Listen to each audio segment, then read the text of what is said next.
बहू बहू। जी मम्मी जी। 6 बज गए हैं, उठ जा। बहू हो तुम यहाँ की? बहू। जी मम्मी जी। रोटी।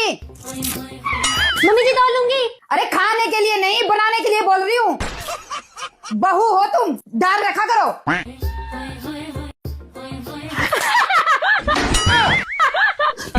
बहू ठीक से बैठो। बहू हो तुम यहाँ की?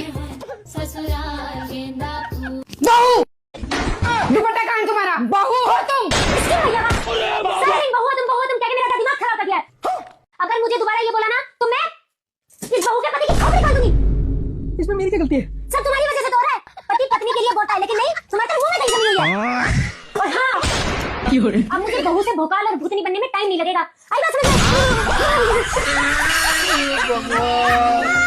क्या सही एडिटिंग करते हैं ये लोग। तो ये कॉमेडी स्किट थी। यहाँ 3 इंसिडेंट के बाद बहू की लिमिट आ गई और उसने फिर सबको चैलेंज कर दिया। रियल लाइफ में इतना जल्दी नहीं होता, अक्सर 3-4 साल लग जाते हैं या कभी कभी 13-14 साल भी लग जाते हैं। देखो बड़ी सिंपल सी बात है कि बहू कितने बजे उठती है, खाना बनाना चाहती है कि नहीं, और घर में कैसे बैठती है, इन सभी चीजों के फाइनल डिसीजन बहू के हाथ में ही है। और एक हस्बैंड की ड्यूटी है कि अगर एक जॉइंट फैमिली सिनेरियो है तो वो वाइफ के इन राइट्स को प्रोटेक्ट करे। बहू अगर घर में नई है और वो सब बातें मान रही है तो इसका मतलब ये नहीं है कि आप फायदा उठाओ। याद रखो, आप जितनी बार कंट्रोल कर रहे हो उसके दिमाग में कुछ बिल्डअप हो रहा है। ये बिल्डअप मत होने दो। कुछ काम भी कराना है तो प्लीज बोलो, थैंक यू बोलो। बहू को लगना चाहिए कि वो अपनी मर्जी से कर रही है, क्योंकि अगर ऑर्डर्स मारते रहे तो एक दिन ऐसा आ ही जाएगा जिस दिन वो ना काम करेगी ना ही फिर आपको इज्जत देगी। तो कहने को बहुत घिसी पिटी पुरानी क्लीशे बात है, बट बिल्कुल सही है कि इज्जत दोगे तो इज्जत मिलेगी। क्योंकि अगर आपने इज्जत नहीं दी तो आप कोई बहुत स्पेशल तो होने की एक तरफा इज्जत का फ्लो बस आपकी तरफ बहता रहे।